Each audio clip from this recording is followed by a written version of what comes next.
Good morning, good afternoon, good evening. Hello, everybody. Welcome to Daf Yomi Week in Review, November 16th, 2023, second week of Baba Kama. Is that right? Or so-ish. I'm Rachel Scheinerman. This is My Jewish Learning TV, and we are joined this morning by Dr. Sarah Ronis. Thank you, Dr. Scheinerman. I love the idea that this is a television station. I can't tell you how much. So coming to you live from San Antonio, Texas, please introduce yourselves in the chat. Let us know where you're joining us from. This is, in fact, the second week because I was asked to review Dapim 7 through 14. So it is literally the second week. And what a week it has been. We started out exploring what it means that we need to repay damage we're responsible for with our best quality land, asking how we classify land and how we repay if we don't actually have land or if the land we have is mortgaged. I imagine many of us with a home mortgage feel like that's a very live question for us. We ask what if two sons inherit land that was designated to repay for damages, who we have to repay damages to and for what kinds of damage. We talked about who's responsible if one guard transfers the guardianship of an object or animal to another person and the animal then causes damage. And I know in the article for that day, the comment was, but who really has an ox? But as someone who had a dog sitter coming to pick up the dog and take her for a walk yesterday, it felt very live to me. Who's responsible if she, gets out on that dog walk? We talked about, we went back to where we started, which was teasing out the differences between ox, pit, and fire. We asked, what if two people are each partially responsible for the damage that's caused? Who owns the carcass of an animal that was attacked and killed by another animal or a person? And if an animal died by falling into a pit, who is responsible to remove the carcass from the pit? We talked about the difference between the borrower and the thief when it comes to repaying damages. And that got us to a series of statements taught by Ula in the name of Rabbi Elazar about all kinds of things, placentas and ritual impurity, infant death, how to acquire an animal, how a court divides an estate between brothers, questions about guardians and what kinds of property a lender can collect from a debtor or from the debtor's heirs. We went back to questions of movable and immovable property. And if your head is spinning right now, yeah, we did a lot this week. We really, really did. And in the middle of all of that discussion, we got a piece of halachic debate that initially, I'm going to be honest, seems like a giant non sequitur. And that's what I'd like to talk about today. So I'm going to share my my screen, but since I know some of you like to look at this yourselves, here is a link to the text we're going to be looking at. And this is that non sequitur in the middle of our extensive discussion about various kinds of movable and immovable property. And Dr. Scheinerman, when I share my screen, it's really hard for me to see the chat. So if you see other questions popping up, just jump on in. All right. I'm going to read in the English, follow along in whatever language speaks to you, as long as it's one of the two on the screen. Rabbi Zera says that Rav Huna says, for the purchase of an object with which to fulfill a mitzvah, one should spend up to 1/3. And here, right, I was thinking, lulav and etrog, the classic, right? What are times when you have to purchase something to fulfill a mitzvah? That's where my brain went. We could also go to, mezuzah. We could go to all kinds of objects. The Gemara asks, what does this 1/3 refer to? If we say it means that you should spend up to 1/3 of your estate to perform a mitzvah. But if that's so, right, what happens if it happened to him that he became obligated in 3 mitzvot at the same time? Should he give his entire estate away in order to fulfill those mitzvot? Obviously not, right? So if Sukkot comes around at the same time as you've just built another room on your house, and at the same time an opportunity to buy a Sefer Torah comes up, should you actually spend a third of your estate on each of those and then end up with nothing, right? And the Gemara points out that's a ridiculous proposition. Of course not. Rather, right, and here the anonymous editor is sort of going back and restating it. What Rabbi Zera said is that for the embellishment of the performance of a mitzvah, one should spend up to 1/3 more for the mitzvah, right? So here, right, no, don't spend a third of your estate, spend a third more on the object, right? So instead of spending, however much the standard etrog costs, spend a third more. Now we're going to get to, for the math inclined among us, how is this, right? Rav Ashi asks, how is this 1/3 calculated? Is it 1/3 from within, right? Or is it 1/3 from without? And as someone I always struggle to calculate if something is, is it 150% more? How do we do that math, right? When we're trying to figure out how to calculate extras, right? Is it 1/3 where you calculate what the item would cost, you divide that in 3, add a third, and so you're really paying 4/3 what it should be? Or is it 1/3 from without, meaning you divide it into 2 and you multiply it by 3, and now you're paying 150%. Okay. Here, and this speaks to my heart as someone who finds this math difficult, the Gemara concludes that dilemma stands unresolved. We don't know how we calculate that extra third. I feel very affirmed.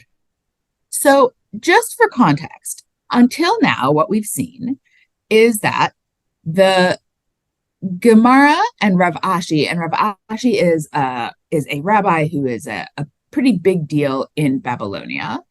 They all say when you are performing a mitzvah, you should, in order to embellish the mitzvah, you should spend 1/3 more, though we're not quite sure how we calculate that. So that's our Babylonian position. And then we're going to shift to hear what they say in the land of Israel. In the West, they say in the name of Rabbi Zera. So the same Rabbi Zera who offered this teaching, we get a different version that's taught in the land of Israel.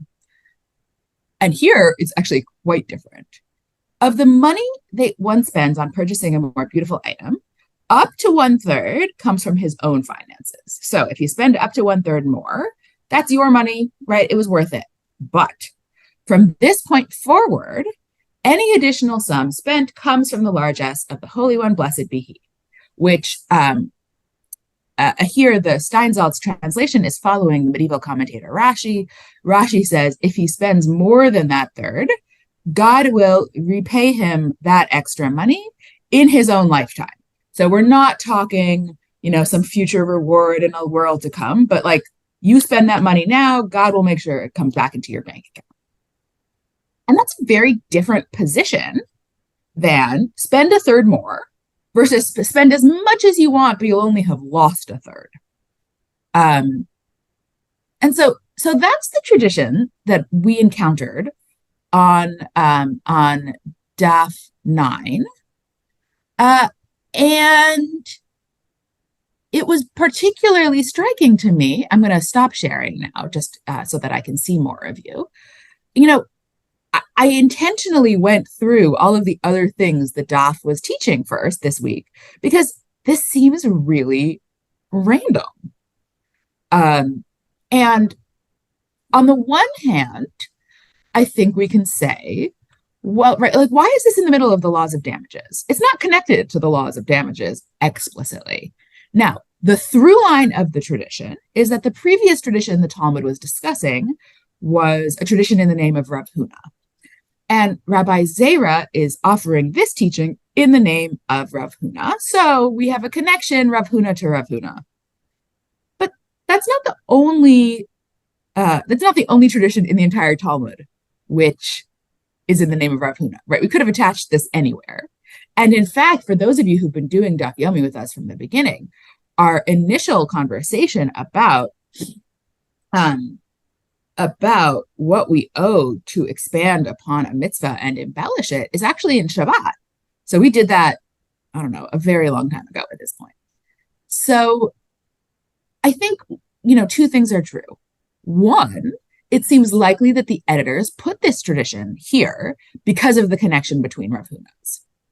And two, I think we can still ask the question on a deeper level, what are we meant to learn from the fact that this tradition about embellishing a mitzvah is stuck right in the middle of the laws of damages?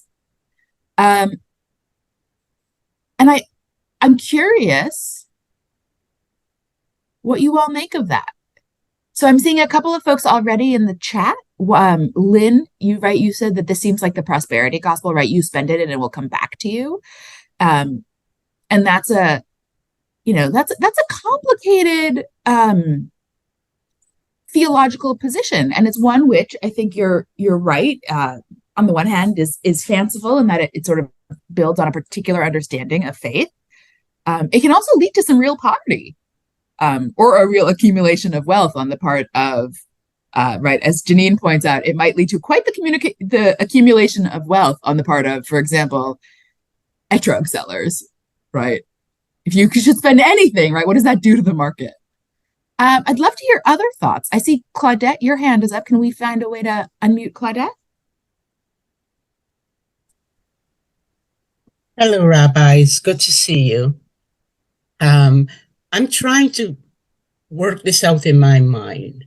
When the rabbi says that the 2/3 must not come from the 1/3, anything to do with the 1/3, are they saying that the 1/3 really belongs to Hashem? So you must put that 1/3 aside, and the 2/3 that is yours is what you must be spending on the mitzvah. And if you're going to spend it on the mitzvah, you must spend the best part of it. So that's an excellent question. I actually don't think that's what they're saying here. I think what they're saying specifically is you can, and this is, I'm sorry, I just lost the chat. Janine points this out. They're saying the upper third, the 1/3 is an upper bound, right? I think that's a beautiful phrase, right? It's an upper bound. So if you have set aside, right, if the cost of, let's go back to our etrog. If the cost of an etrog is $100 and you want like a really nice etrog, the first, right, the Babylonian position is you can spend up to 1/3 more. Now, the Talmud doesn't conclude whether that 1/3 more means you can spend $133 or $150, right? Depending on how we calculate our third. But that text seems to be saying that's the most you could spend. The position from the land of Israel is you can spend however much you want, but God will only reimburse you during your lifetime for what you spend beyond that third. Right. So if you spend 100, if you spend 200, depending on how we do the math, the position from Eretz Yisrael is that God will reimburse you, depending on how we do the math, $67 or $50 during your lifetime. That's a very complicated thing. Yeah, absolutely. Right. And I think it's worth I don't know if any of you have seen the movie. What's the movie? Dr. Scheinerman. I see a problem with that because then if you're doing a mitzvah because you think you're going to get something back from God, then it takes away the whole feeling of doing the mitzvah. I feel very troubled by that. Yes, there is a theological problem here. Absolutely. Mary Jane, I see your hand. Well, I'm wondering if it's to make a contrast with all of the discussion about damages. Damages are your responsibility to other people. They take place in the mundane world. They're saying, don't get this mixed up with doing mitzvahs, which makes you part of the holy world, and the rewards you get are different. Interesting. Yes, I think that's a beautiful, right? I mean, why might this be here as a juxtaposition? I think that's a very powerful idea. Yeah. Other opinions or thoughts on what this is doing here?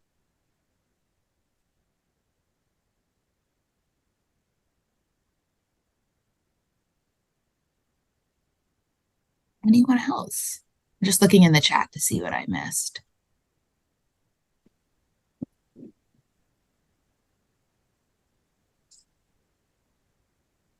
Does anyone remember the name of the movie where the guy buys an extremely expensive etrog? Is it Ushpizin? Yes, Ushpizin. I haven't seen that movie in a really long time. Somebody Same. who's seen it more recently maybe can drop a précis into the chat for us.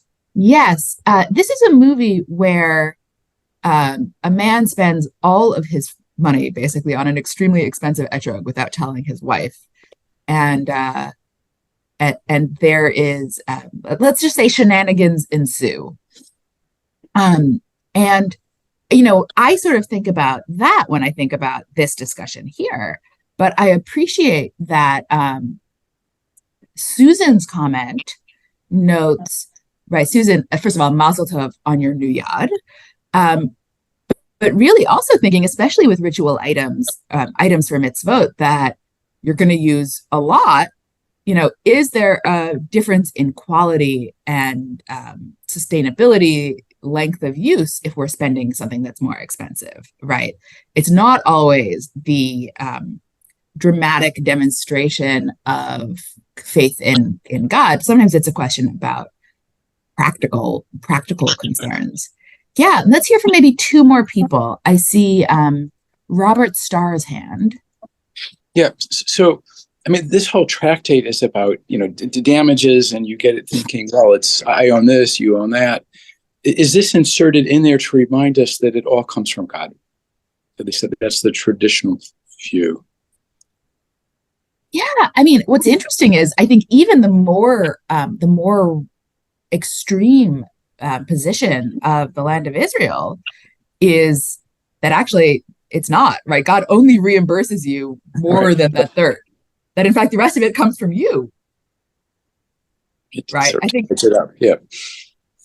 I mean, ultimately, I think certainly we would say, as much as possible, the rabbis believe everything ultimately comes from God. But in this discussion, the point is, even the most extreme point, that 1/3, that most of it comes from you, at least in how we experience it, right? And Lynn, thank you for the beautiful summary. Yes, it is a hilarious movie. Complicated, but hilarious. You've got one more hand. I can't see the person's name though. Because they're Hello. able this iPhone. It seems a bit strange to me that I think there ought to be a concept in here that this is done privately. That is, for instance, if you make a contribution to the temple, that's a mitzvah. You decide to give the 1/3 more. Fine. Then you give much more than that, with the recognition that people will then consider you as a very important member in the community, praise you, and so on and so forth. And for an amount that's going to give you that sort of public feedback, God is going to reimburse you? Yeah. Yeah. I mean, and quite frankly, even if people, even if we're not talking about a world where there's a donor plaque, right? This very expensive thing was donated by whoever. Listen, as someone who's been in a synagogue on Sukkot, you can tell who's got like a really nice etrog, right? Like who's got a lovely etrog and who's got a really nice etrog, right? This isn't actually private in most of these cases. I think that's a really important point. Absolutely. And it might appear even more public in cases like people throwing a reception for their child's bar bat mitzvah, for instance, right? This sort of, in the contemporary world, I feel like this might be where it is on display even more obviously. I don't know. Speaking as someone who cannot tell the difference between etrogs. Right. I mean, or bar and bat mitzvahs, or you walk into someone's house and they have the enormous mezuzah that's studded with like beautiful gems and right. I mean, I think there are lots of ways where we can both appreciate and recognize the beauty of someone's commitment to mitzvot and also put a price tag on it, right? Absolutely. So I want to highlight a couple of other comments that I've seen in the chat. One is to say that Aaron shared, saying that God will reward you monetarily makes religion even more transactional. And is that what the rabbis really want? And I want to put that in conversation with Yoram's beautiful comment that is it possible that fulfilling the damages rules is also a mitzvah? Are we saying here that actually paying what you owe somebody for causing damage, whether or not it was intentional, is also a mitzvah and should be committed to? Right? I mean, I think, one of the things that I take from this, and this can be what you take from this, it cannot be, is that this is a reminder that mitzvot cost money. That doing mitzvot, right, if we're talking about the laws of finances as they relate to living right with God and the community, that costs money, whether that's the money of spending, the difference in cost between kosher meat and non-kosher meat when you're at the grocery store, whether that's the cost of a nice etrog and like a really nice etrog, or a yad that's going to last a long time, or a yad that isn't, that mitzvot cost money. And then we often think about mitzvot in terms of the benefits that they bring to us, in terms of spiritual benefits, connection to God benefits, intellectual benefits, emotional benefits, family benefits, and all of those are real. But I do wonder, or maybe no wonder isn't the word, I really appreciate that that the Talmud here in discussing, in inserting this sort of strange discussion into the laws of damages, reminds us that benefits don't erase the fact that there's also a cost, right? That there's also a cost that we have to sort of reckon with as a community, right? And maybe going back to Dr. Schreinerman's point, maybe that means that we think about, how we're signaling bar and bat mitzvahs. Maybe that means that we think about recognizing the cost of these things, right? Kosher meat is a lot more expensive than non-kosher meat, for example. So if you're in a community where you want to be buying kosher meat, how do we support that and make it sustainable, right? Thinking about all of those issues of the cost and finances, I think, this tractate is so incredibly practical. And I think this discussion here reminds us that practicality applies to mitzvot. And at the same time, as Yoram pointed out, this discussion of mitzvot reminds us that all of those practical considerations are mitzvot, right? That these two things are not actually separate, that they are in conversation with each other. And so that's sort of what I took from this discussion. We do have some time. I don't know if other folks have thoughts or questions or comments about this. Emily, that's a great question about what makes an etrog more special. And this is everything from size, lack of blemishes, yellow color, pitome, smell, length, etc. Yeah, we at MJL on Instagram, we did a reel of the etrog market. These like mini videos you can do on Instagram, like a mini. We did a mini 1-minute video of the etrog market in Israel this year. And one thing that I learned from it is like etrogs from different regions actually do look different. They're and I can't remember now off the top of my head, but there was maybe it was Morocco. There was one country whose etrogs were considered more beautiful because they do look, I think they were more elongated. Mm. And well, the community in which I live ordered etrogs, right? We get our etrogs shipped in like many people do. And our etrogs came this year and they were green. But they were from a place, I don't remember where, but they were from somewhere where that was the standard beautiful etrog, was like this yellowy greeny color. Yeah. So not like a lemon at all, more in some ways like closer to a lime. And I was like, oh, right, regional difference. Yeah. Yeah. Yeah. Yeah. There was a wonderful book written a few years ago. I'm going to have to try and figure out who the author was because I can't remember anything off the top of my head these days about the history of the etrog and how it originated in the Far East and came to Persia and was very exotic, and how Jews decided it was the pre-Etz Hadar, the beautiful fruit that the Torah requires. Have you got it behind you there? I do, but I can't find it somewhere. Right. It's on the shelf. David Moster, Where? that sounds right. Thank you, Pepita. Yeah. Yeah. David Moster, yes. Yeah, Excellent. really, really fascinating story. In fact, I wrote it up for the Jewish Review of Books, like a very short, just basically a summary. You don't want to read the whole thing. Yeah. Yeah. I see a It question was in a the great chat. ride. Yeah, I see a question in the chat, unrelated to etrogs, but I think that's worth us thinking about, which is, why are thieves, this is Aaron's question, why are thieves who cause damages treated the same as everyone else? And I think that's a wonderful question, Aaron. And part of what we're seeing actually, and what we're going to continue to see in the coming weeks, is that they're not. That they're actually penalized, right? So that damages are calculated one way, and then there are additional penalties on the thief.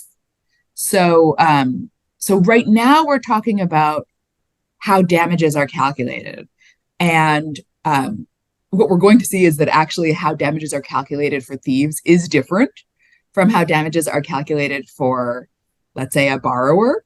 I think we already saw this on Baba Kama 11 or 12. And so just for context there.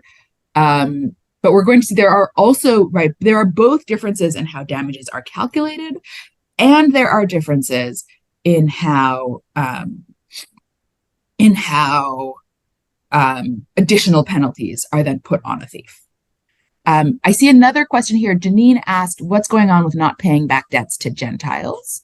And here, the way I think about those, and I think this is also Dr. Scheinerman, whoever wrote this page, sort of alluded to, the question is, what kinds of debts can be enforced or not enforced by the rabbinic court? And I think the expectation is that a non-Jewish person would take a Jewish person to a non-Jewish court to repay. And so the rabbis don't want to impose a double repayment, right? If you have to pay them a certain amount according to the rabbis, and then they take you to a court and you have to repay it again, I think there's a concern there around jurisdiction. And whether or not you might be found liable twice for the same debt. So that's how I take that piece. I think we have time for one more question, and I see Mary Jane's hand. So this let's is a real life example of what you were saying about the connection between damages and mitzvah of adding more. This was a couple of decades ago. I was in a parking lot at the local grocery store. The woman pulling into the space next to me dented my car. She said, she was very apologetic. She said, find out how much it is to fix it, and I will gladly pay it. So I got an estimate. I was horrified at how much, because they don't just fix the dent, they replace the whole piece. It cost way, way more than I thought. So I felt badly going back to her with how much this was going to cost. Her response was, I'm going to add extra, because I realize how much of a pain in the neck it is for you to have to go through the business of getting the car repaired. Yeah.